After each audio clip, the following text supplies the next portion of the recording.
مين اللي قال اللفه بتاعت سراير؟ بس الاول صلي على النبي. خد اقول لك النهارده معايا ايه. انا النهارده معايا الركنه اللي محتاجها كل بيت في مصر. اول حاجه قماش كتان تقيل سهل التنظيف. تاني حاجه سفنج تاكي. تالت حاجه اللي هي بتتفتح معاك 3 في 1. يعني ايه؟ يعني بتتفتح معاك سرير.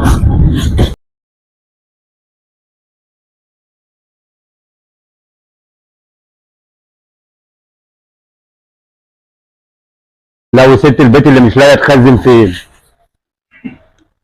طلبك عندي.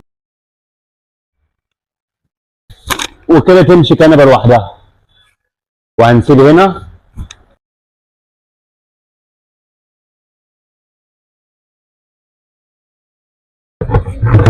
وركبه كده. هتبقى معاك كنبه من السرير ومتاح منها جميع الالوان. خش فرجهم على الالوان.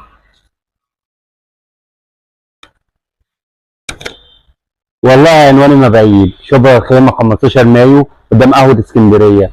لوكيشن هينزل. لو متاح منها تقسيط. يلا سلام.